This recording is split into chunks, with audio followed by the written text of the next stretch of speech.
let's get into what in the world keywords are. Keywords really are a part of technology that has become very commonly because they're used in search.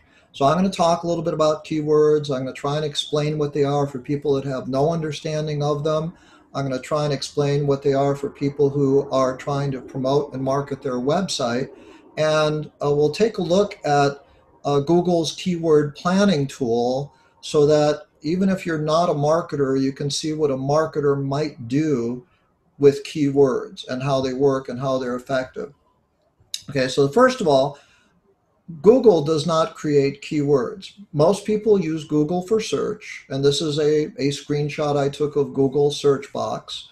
And when you actually type in something to search, you are creating a keyword. And so users that use Google are the people that create keywords. They are searching for these words and phrases that are entered when they type them in Google. And pretty much everybody uses Google, so we know what we're doing. And so, but you may not know that what you're doing is creating and using a keyword when you type something in. It doesn't matter so much from a search standpoint, but from a marketer standpoint, it can make a big difference. But from a searcher, it might help to know a little bit. So one of the things that you probably noticed as you're using Google is that they make what they call predictions. And as you start to type in a word like flower, they might add a few other things. They might recommend that you do things like, or they might recommend a search term like flower delivery, or flower shops near me, or flower shops Seal Beach. Well, they know I'm in Seal Beach because I'm logged into my Google account when I did this search, and Google knows that my computer is located in Seal Beach or near Long Beach. But these are common search phrases that people type in when they type in the word flower. And so Google predicts them using a tool called autocomplete. So you'll find them. And sometimes they're helpful and sometimes they're not. So it's really up to you as a user to choose them. Google just makes it available so that it's easier for people to use Google to find the things they want to find. Now, they have some rules about predictions.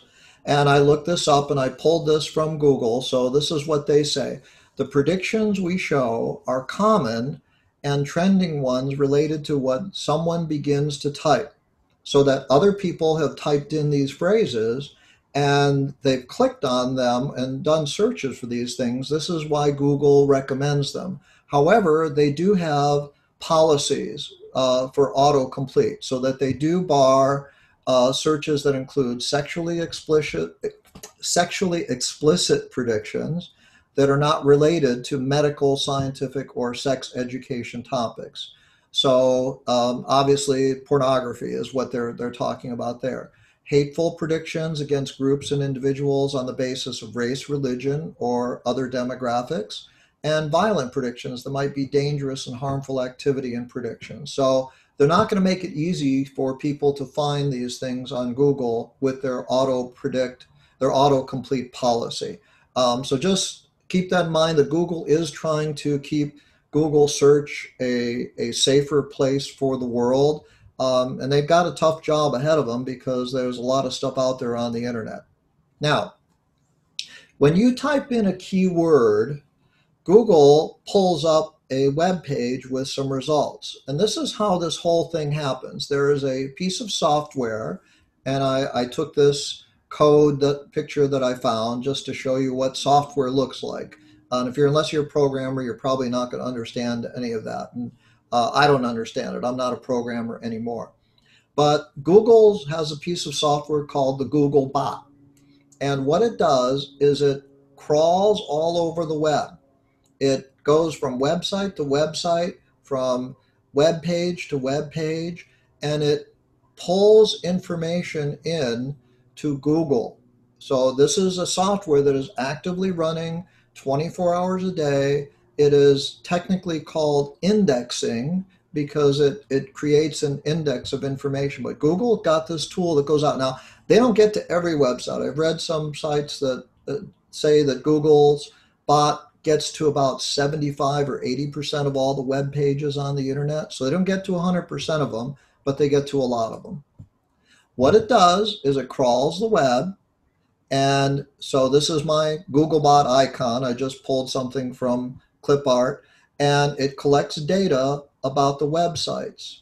So it's indexing all of the text and information and photos and everything you can find on a website, and it stores all that website data in a database that Google maintains that's searchable. And what they do is they try and figure out, okay, this website is about such and such a topic. It's about flowers, or it's about cars, or it's about home repair, or it's about real estate. And they collect all the data about the websites they can, and they create a huge database that they store. So when you're using a keyword on Google, Google's not going out and sending requests out all over the web at that time. They're actually looking at their database and saying, wait a second, we think these websites might be something you are looking for when you type in a keyword. So that's the process. You type in your keyword, Google looks at its index of keywords in its database, and then it produces something called a search engine results page. So it's pretty fast. I mean, we really get used to this technology working so fast all the time. And when you ever have a problem with things not showing up, you get very frustrated. But Google creates search results based on keywords. They create search results based on a lot of factors, but keywords are one of the major factors they use to determine what they think you would want to see when you type in a search term. So we type in search terms, we use Google, and Google sends a search engine results page back to us.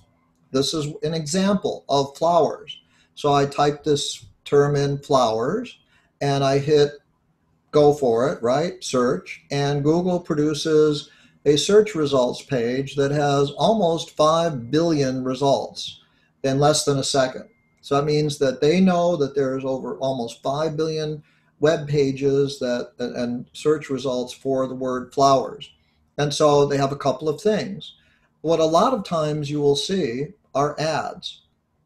So they typically have a little marker here that marks an ad and an ad. And these are all sponsored ads that show up. So the reason is that most of the time when people type in flowers, Google calculates and keeps track of what a lot of people do is most of the time people are looking for a place to buy flowers. And so they make certain assumptions about what you are searching for in your keyword and what they think you would probably want to see.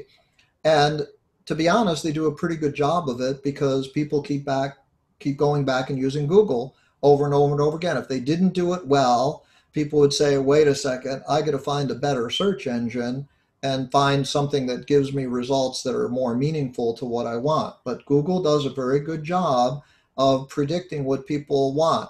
So Google's not only a company that runs a search engine, they're also a company that deals a lot with language. They have a really large number of linguistic PhDs on their staff. They're very good at understanding how people use language and syntax. They're very good at understanding people's behavior and psychology, and they predict all of this based on when people type in a search term, what do they click on? So when people type in the search term flowers, a lot of times they click on a place to buy flowers. And so this almost entire page of search results is made up of advertisements. So there's nothing really, the other type of results are called organic or naturally occurring results because they reflect things, but this is a very general term like flowers, travel, cars. And what you'll see is that the search engine result page will typically have a lot of ads because that's how Google makes their money.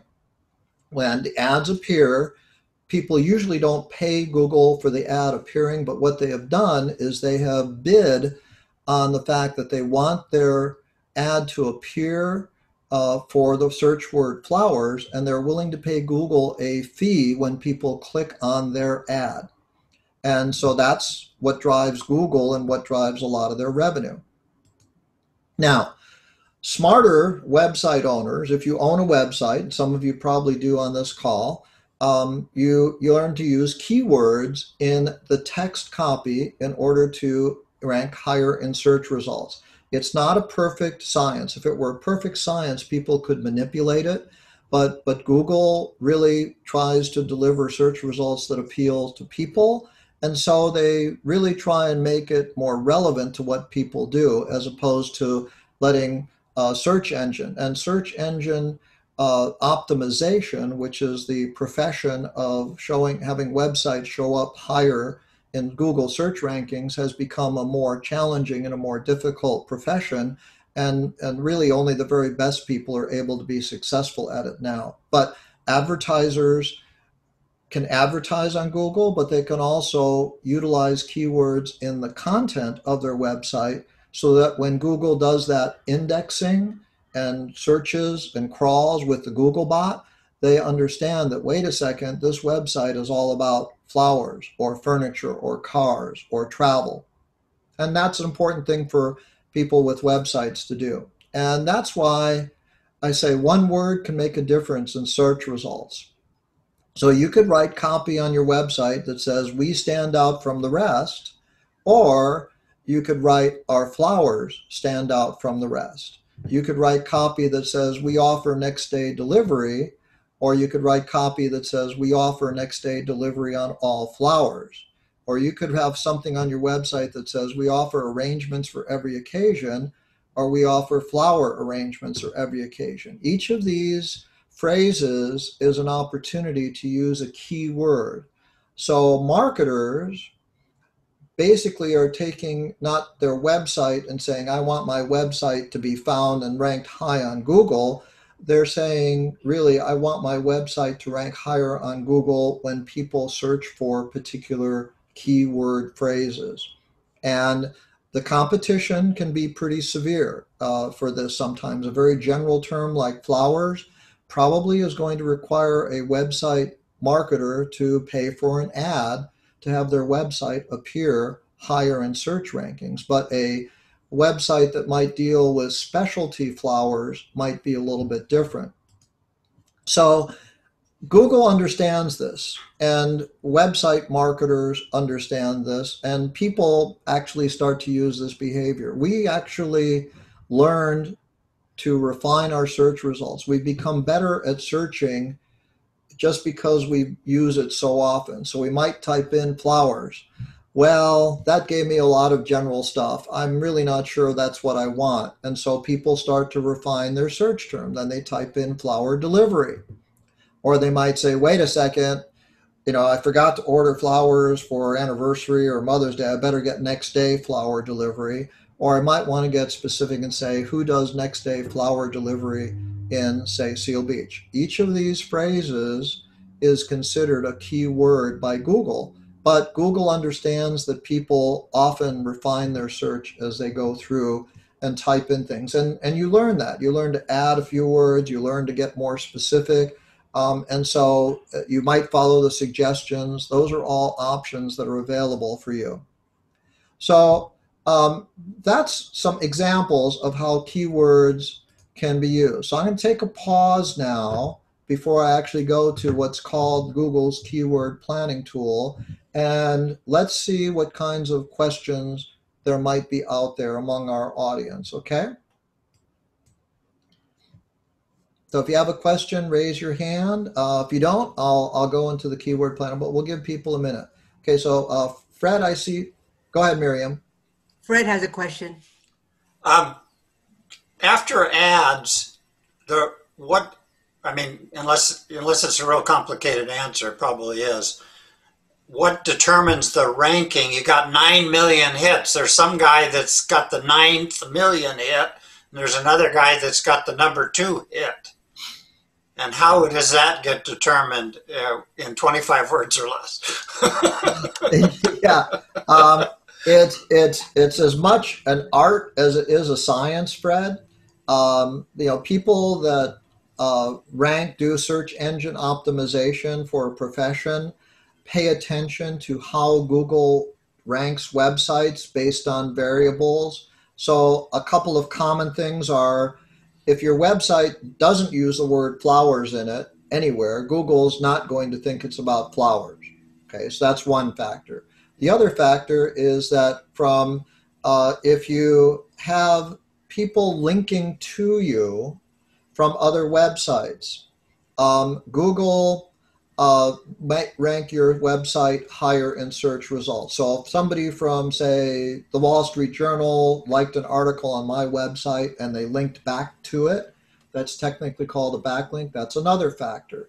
How often you show up in search results do people click on your website? I had a student that one of my classes that had a business called Fullerton Self-Storage, and his website domain name was fullertonselfstorage.com, and he just had a couple of pages on his website, but every time people typed in self-storage, they would type in Fullerton Self-Storage or self-storage in Fullerton, and so he popped up for a lot of years, and people would click on him, and so he continued to show up higher in search results, even though he wasn't doing much to optimize his website for that type of thing.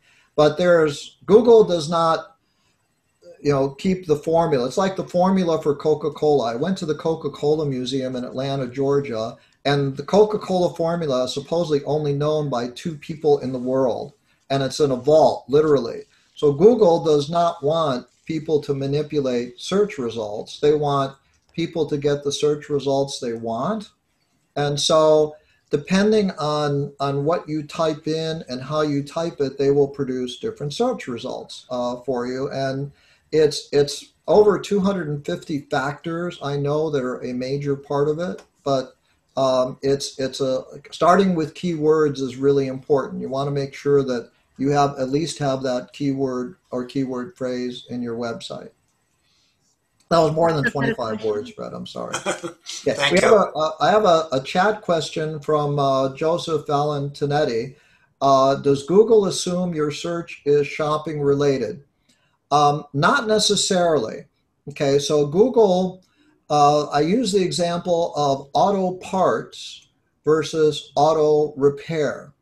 If you were typing in a search for auto parts, and we'll type this in, we'll do some searches on Google. Google might assume that you want to purchase an auto part, or you're looking for a place where you can get an auto part. But if you type in auto repair, they are probably assuming you want someplace to get your automobile repaired, and probably someplace nearby as well. So they might not send you to an auto parts store that can do overnight shipping. They might probably going to show search results that are nearby.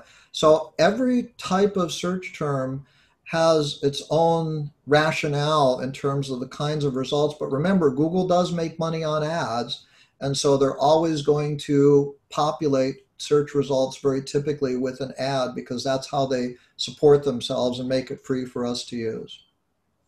Okay. Any other questions before we go take a look at some Google Live stuff? I don't see any. Okay, great. Well, let me switch to a different screen share here. And let me open up one more tab here for my Google plain search here. Okay, so let me go to screen share, and we'll take a look at Google Chrome.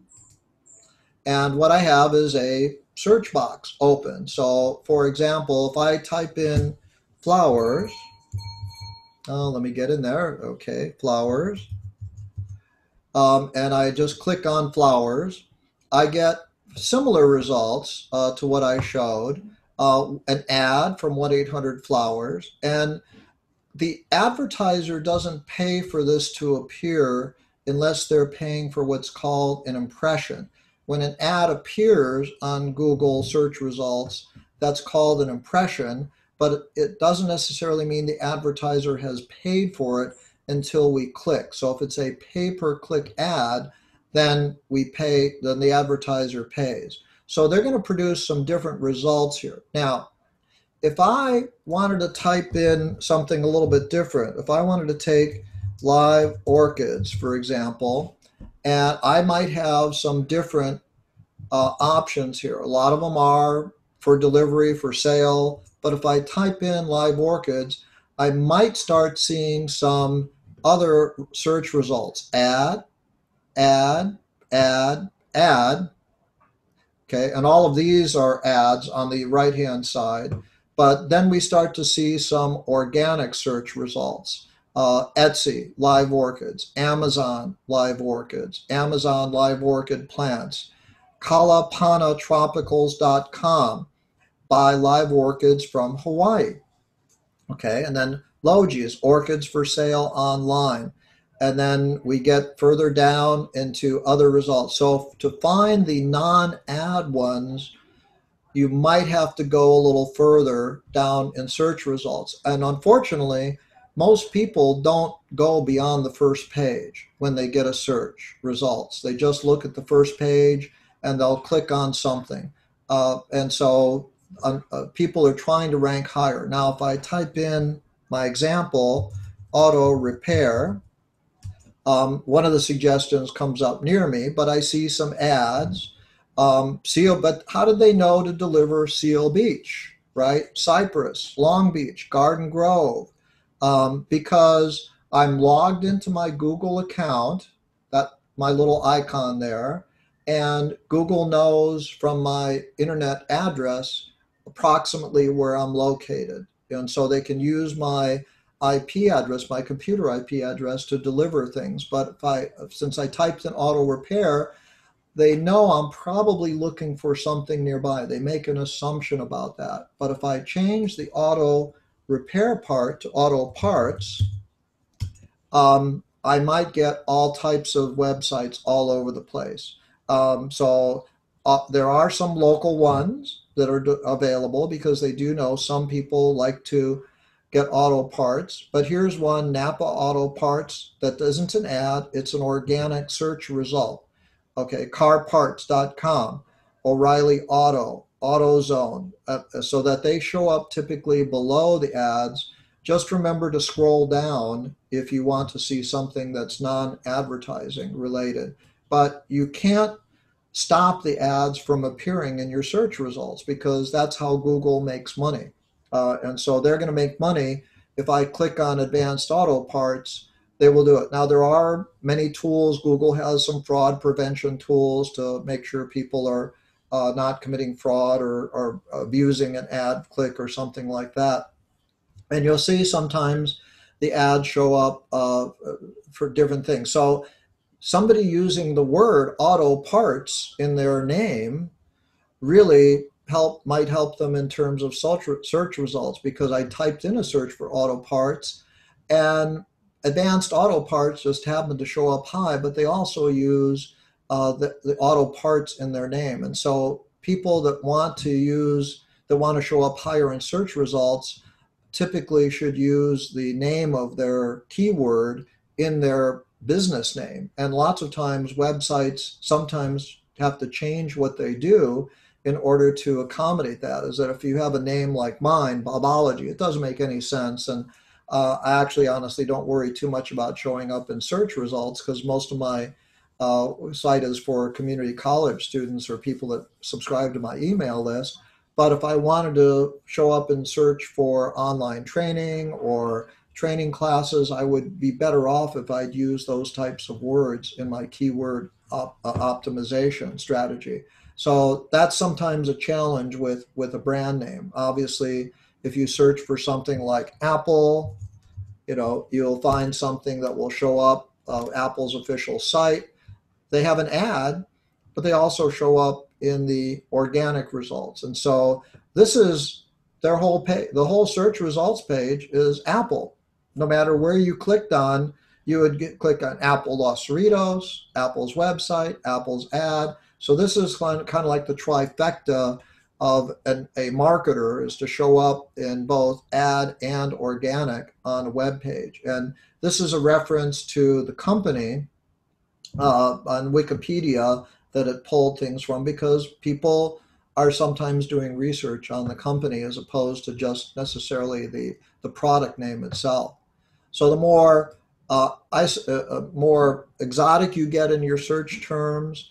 If I wanted to look for something like organic, um, you know, uh, raised rabbits for sale, right? Kind of an odd one. I just made that up. So, but there's an ad.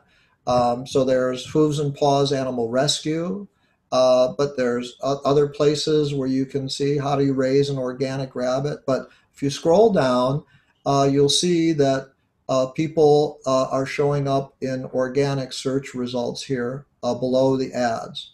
So those are just different options that are available. Okay, let's pause for a few questions here and see if people have any questions now that we've typed in some search terms. There was a Anybody? chat question from Joseph wanting to know, commenting that there were no search results for real apples, though. I wonder if you just scroll down, find it. For no search results for, I'm sorry, for what, Miriam? Apples. For apple. Oh, okay. For real apples. Oh, the food. Okay. All right. That's a good thing. Okay. So why doesn't this? Well, Google makes some assumptions that when people do type in the search term Apple, they're usually looking for Apple, the company. Okay. So we can scroll down and we can find Apple, Apple, Apple, Apple, and we don't see anything about Apple fruit here at all, do we, in search results? So if I want to get more specific about this, I might have to type in apple fruit.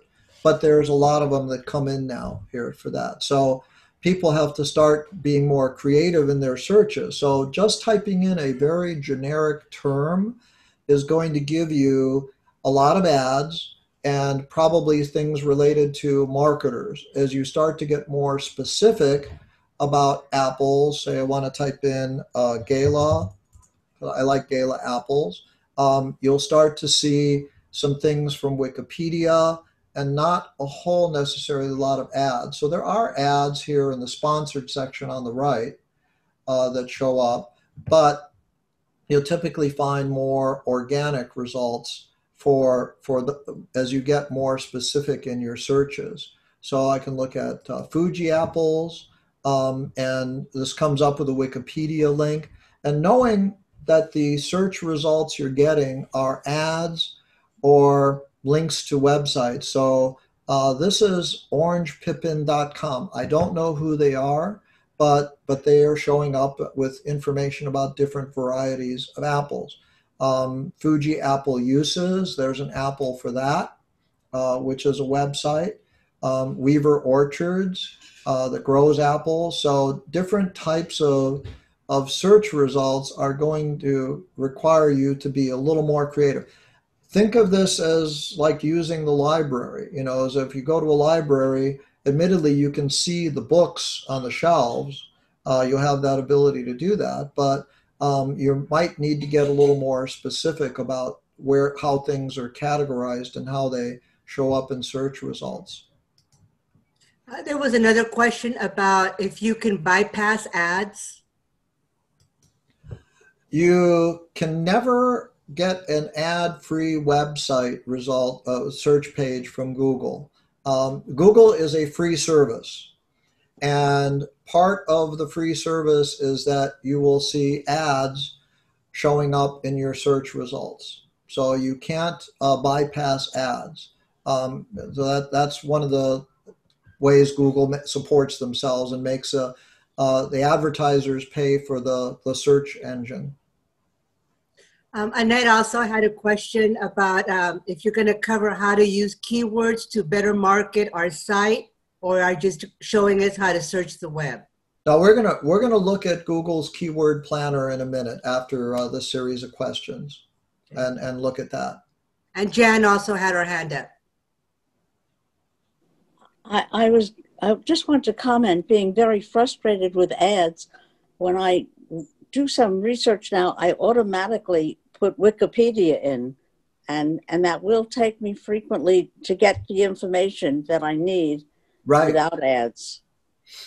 It'll take you to Wikipedia results, right? Learning how to use search. We did a tech talk about using Google search terms, and if you type in something extra like Wikipedia, or as you saw me type in Apple, Fuji apples or something like that, as you start to get more knowledgeable in how to use search, you can narrow down, the types of results you get, so you get fewer ads and more other information about websites that are out there too. Just have to learn how to use the tool a little bit better to get the kind of search results you want. Okay, any other questions? Mary, you have your hand up. I recently searched on Google for eulogy because I have to give a eulogy for a friend, and I was dumbfounded. And it came up and it gave samples like Obama's eulogy for Ted Kennedy. So it was really helpful. Yeah, I mean, for the most part, Google, people wouldn't continue to go back and use Google over and over and over if they didn't give results that people found satisfactory. And so for the most part, people, Google's biggest competition for search is some other search engine out there. Okay, so if people said, hey, wait a second, I can use search engine XYZ and I get better search results for whatever I'm looking for, Google would be in a lot of trouble, because Google's value to its investors, its rates that they can charge for advertising, is all based on the fact that people come back to Google to do search over and over and over and over again, right? So that they focus on that. And so for the most part, people can get what they want, but obviously there's a lot of ads that you'll see when you have a more general, the more general your term, the more likely it is you're going to see ads that are going to be up there. In relation to Jan's comment, also, I know I've searched for Google for a sample resume, or maybe the sample wording, let's say a birthday card, a letter of recommendation. I mean, they have all that stuff. It really is amazing. There's no limit to what you can find.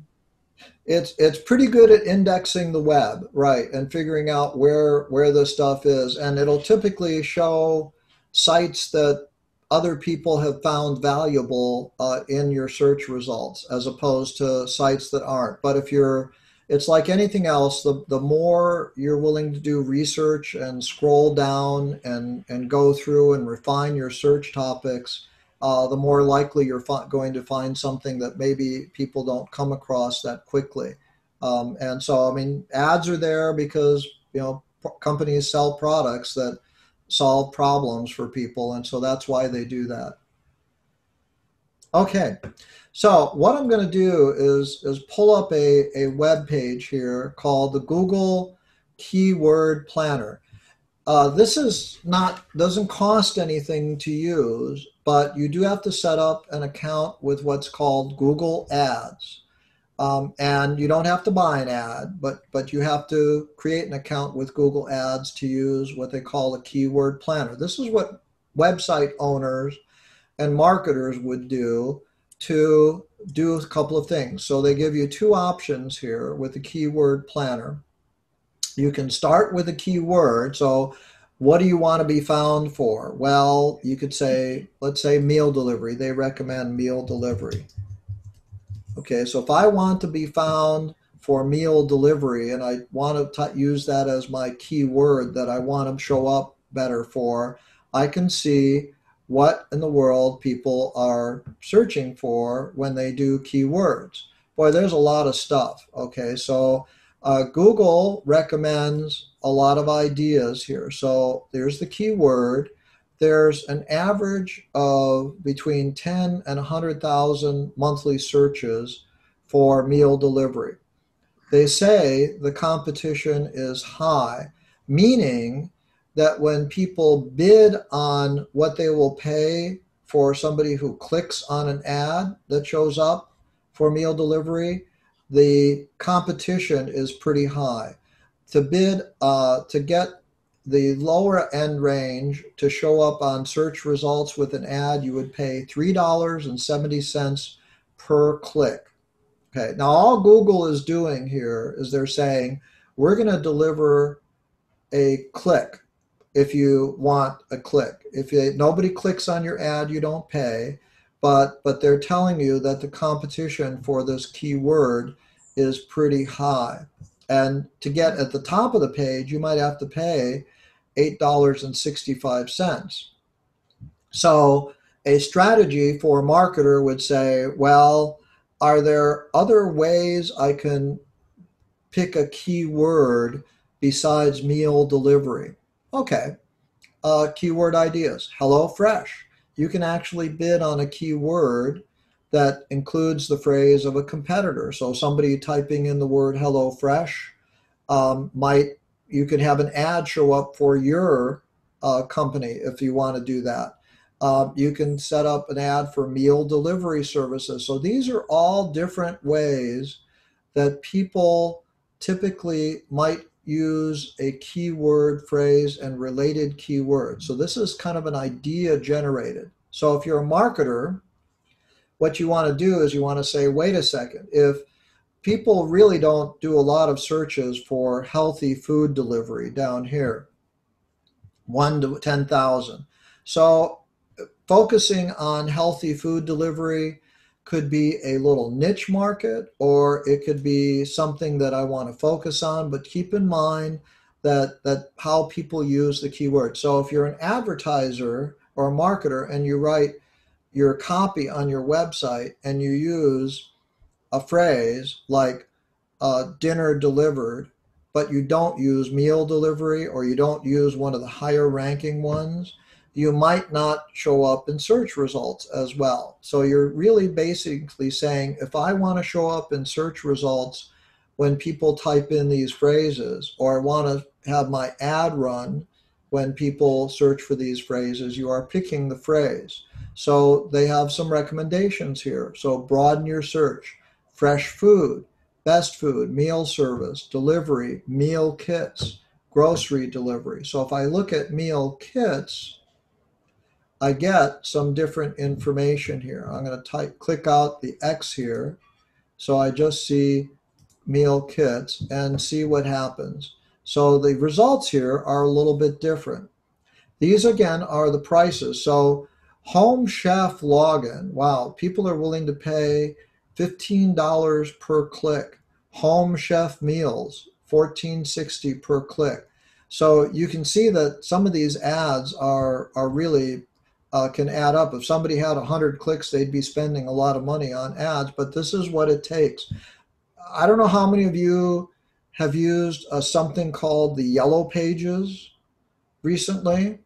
But we tend not to use those types of things. I don't know if you, so we tend to look at search for all of our things. So you can expand your search term by vegan or price or other things. So you want to be able to understand what people are doing when they search for things. And that's really what's important. So I can look for another search term. Let me try auto parts. And I want to see what search terms people use to look for auto parts. So it's a pretty common, but people actually search for AutoZone near me, or auto parts near me, or car parts, or auto parts store near me. Now, some of these things you can't necessarily influence but if you don't have your address, for example, on your website, you might not show up when people do. But a lot of people are searching for auto parts that are close to them. And so having location information and making sure you're on Google Maps is an important factor in showing up for search results for these types of things. So what a website looks at doing if they're trying to market is say, okay, what is it I want to show up in search results for? And then utilizing that keyword in phrases, in copy, in content. Now, you can start with a website here. So you have the ability to say, what is my website about? So if I type in mine, I can type in the full URL. Okay, so, and see what happens, okay? If I get results, Google will tell me what they think my website is about. Oh, I have to type in the .com, excuse me. Okay, that would help. So we'll see, and it'll tell you hopefully what they think the website's about. So if I want to rank these by what happens, I can just click on this ranking tool, and it'll show me what the most people are looking for in terms of search results.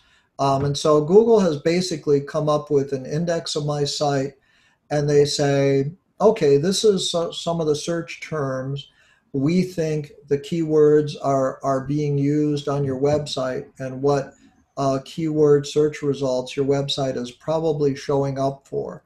And so these are just different keywords that they would recommend. Now, if it's the right thing, I don't need to change anything about my website. But if it's the wrong thing, then I would want to change my content on my website to use more of the keywords I want to show up for in terms of things. So that's one of the strategies in using keywords. If I click on keywords, I can see Google typically will show you more ideas than anything else. So you can go back to using websites or other information. So if I wanted to get an idea, I could use a specific page. So if I was a marketer and I wanted to say, well, what is a specific page on my website looking like?